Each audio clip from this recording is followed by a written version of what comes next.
What is up, guys? Super Chris Productions here, back with my first video of 2022, this time with the 3 minifigures I made to celebrate the release of definitely my most highly anticipated DC movie in a long time, The Batman.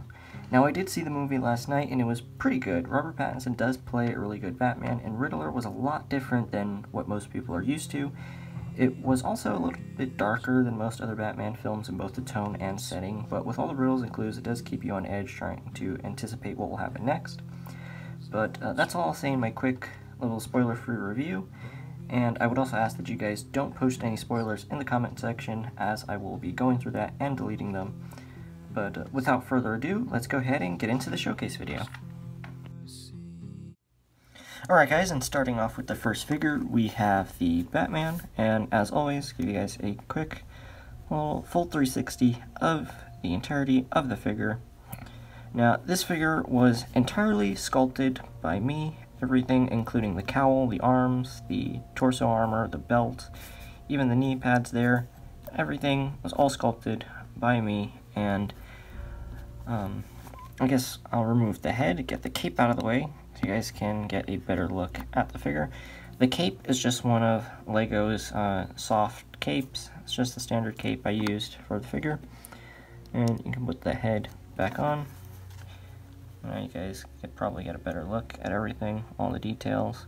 I tried to pack in as much detail as I could on this figure. You will notice that the back looks a little empty, a little unfinished. I'm waiting till I get more reference images before I finish the back. I wasn't able to really tell what was there, so I did as best I could with the arms and the legs, and especially the belt and front of the torso for now.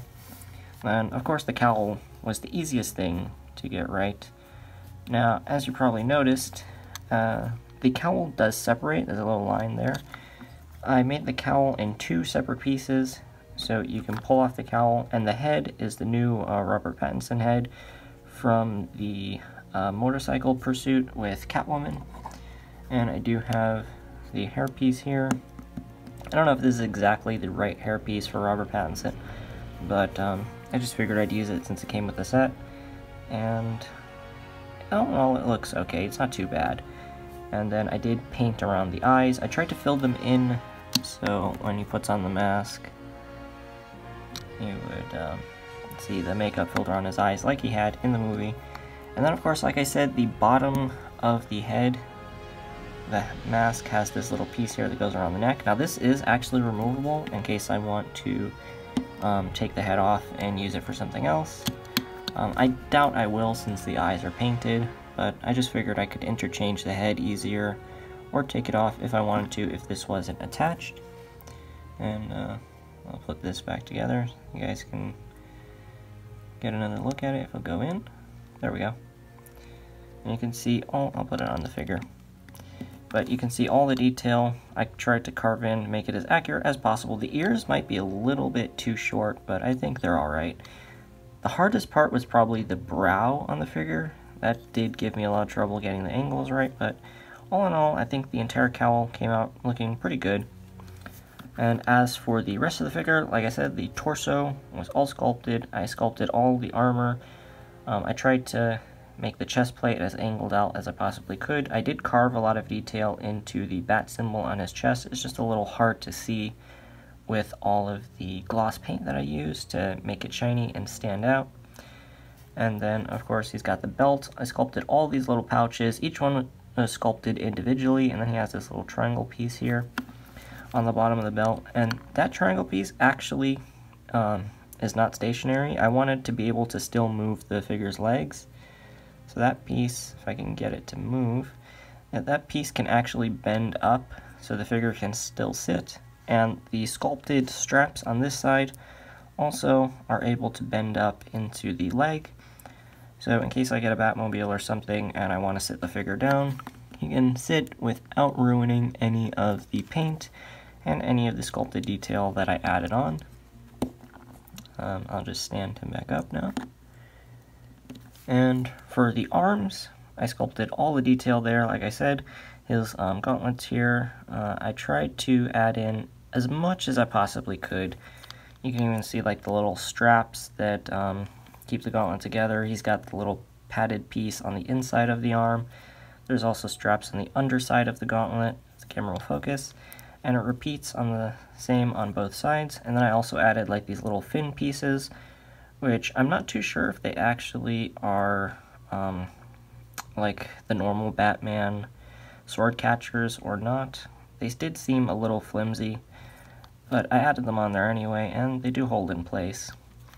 And then he seemed to also have like these little reflectors on his suit, so I added 2 yellow ones, one on either side of his shoulder. And then, as you can see, all the detail I sculpted onto the shoulder pads.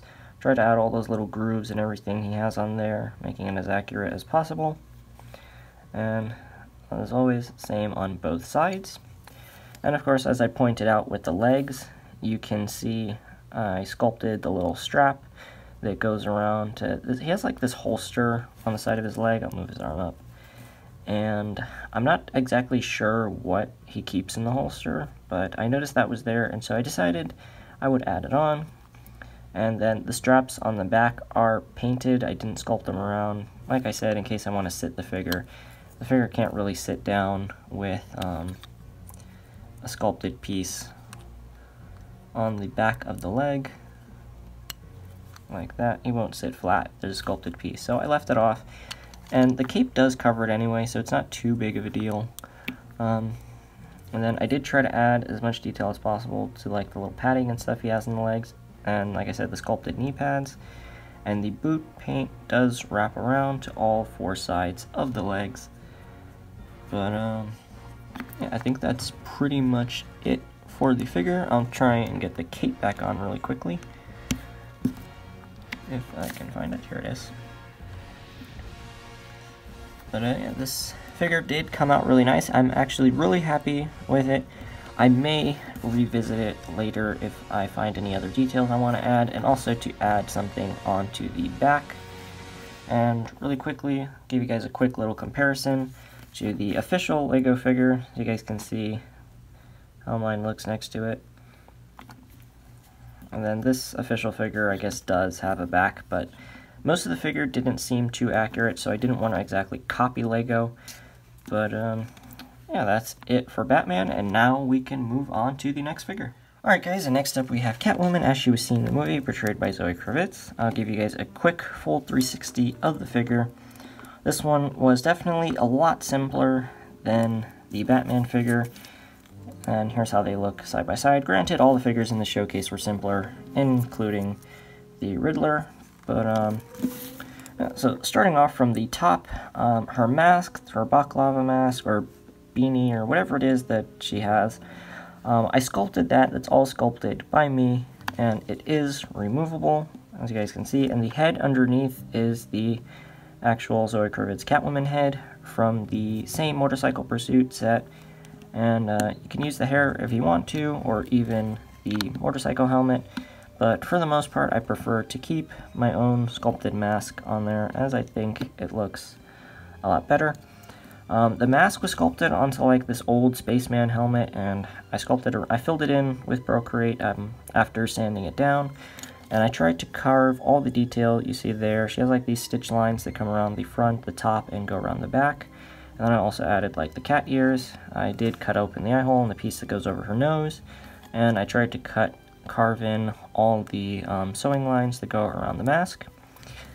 And then for the torso, it was a normal Lego torso, which I then sanded the curves into, and I did sculpt the chest on the front, carved in all the detail to the front, the zipper, like some of these lines she has on the side here, this piece around her neck, and the belt was also sculpted and wraps around the entirety of the torso. And you've also got the sculpted belt buckle there, and you can see a lot of the paint design does continue down to the legs. You'll probably notice like this shiny piece here around like this V that she has around the crotch area of the legs. I left that in the Lego plastic as I felt it looked nice compared to the matte black, since in this section here it is a shinier black, or at least a darker black, and I felt it contrasted really nicely against the matte color. And then of course the paint does wrap around all 4 sides of the legs, you can see for the boot in there. And then she has like these little pieces of padding on her knees and on her arms. I did something similar to what I did with my Kate Bishop figure, where instead of painting them, I felt it would look better if I sculpted it. So as you can see, I sculpted it and carved in all the lines there, and of course on the arms. Only problem is the arms seem to have filled in the paint a little more than it did on the legs. But yeah, that's pretty much it for the figure. Like I said, really simple. And I'll just show you guys real quick what the figure looks like next to the official Lego figure. The torso does have like all these lines and stuff all over it, which I did not add because from the reference images I found, it didn't really look like she had too many lines all over her suit. But as always, I can always revisit the figure later if I see, if we get any other reference images and those lines are there, then I'll add them. But for now, that's it for Catwoman, and now we can move on to the final figure. Alright guys, and finally we have the last figure, the Riddler. Now this figure, honestly, now that I look at it again, might have been a little bit simpler than Catwoman was, besides the mask. Granted, they both have like a really detailed sculpted mask.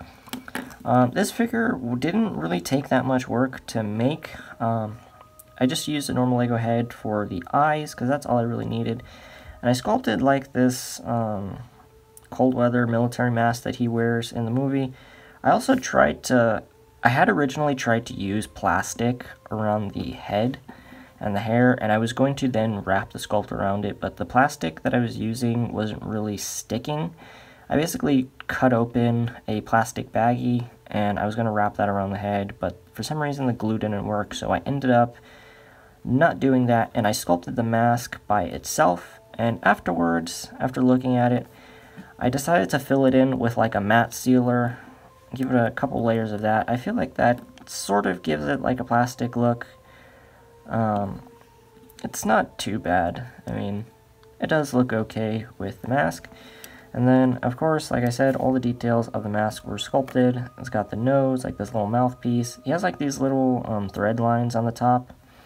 And of course, as you saw, the straps that wrap around the back, you got the two that come around the sides and the one that unites the two from the top. And for his glasses, I did try to paint him clear glasses. I used like a clear sealer, gave it a few coats, and tried to do his glasses as best as I could. And you can see I did try to add lenses as well, but that didn't really work out, so he doesn't have any lenses, but I did do like the outline of his clear glasses. You can let me know in the comments down below what you think, or if you have any suggestions on how to better do the glasses. But so then for the torso, he's got this Lego hood piece, which I don't know what the heck that is. He has a Lego hood piece, which I painted in green, this green color, and I did paint like him an undershirt in a different green, because it looked like he had a hoodie underneath this jacket that he was wearing. And then if I do remove the head so you guys can get a better look at the jacket, I did a bit of tailoring and glued some fabric pieces over for like this open collar thing he has here. And then I also glued on these fabric pieces for his pockets. The little Riddler symbol there, the question mark, was painted on by me in white. And then I tried to paint like the little buttons and stuff that he has on the front of his jacket. I don't know if you guys can really see it. They were painted in like gunmetal gray, but compared to the green, they kind of do blend in. You can probably see the reflection of them. And then of course, like I said, the little undershirt in a different color green. And for the arms, they were painted in the same color as the jacket. With the wrists, I did wrap them with electrical tape, and then painted the arms in green since his sleeves are a little bit extended. And I felt the electrical tape worked for like the cuffs he has on his jacket. And then the hands, of course, are just normal Lego black hands. And then moving on to the legs. The legs were just plain gray legs. I painted them in like a dark gray color, and then I also painted his black boots. Like I said, very simple figure, not much to do. Like, most of the work went into the mask, I think, honestly. since that was definitely the most detailed part of the figure. But yeah guys, so that's it for the showcase, and now we can go ahead and wrap up this video. Alright guys, so that about does it for the showcase video. Really hope you guys like the figures as much as I enjoyed making them. It was pretty fun making figures for another movie. At the moment, I don't have any other figure plans or any work in progress stuff to show you. I figured I'd touch on this since I did mention at the end of last year that I had a whole plan for this year. My plans didn't exactly work out, of course, but don't worry, I do have more plans for the rest of the year. The next showcase that I do should most likely be for Moon Knight. I plan to make a figure for that. And I'll probably also do an update letting you guys know what my next plans are. As for now, these figures are the only thing that I have. I might actually consider making an Alfred, a Penguin, and a Commissioner Gordon as like a second showcase, maybe later on. I'm not sure how soon that will be, but those are other figures from the movie that I would really like to make. But yeah, like I said, that's it for the showcase video. Really hope you guys liked it. If you did, be sure to leave a like down below. Don't forget to comment, share, and subscribe. And bye.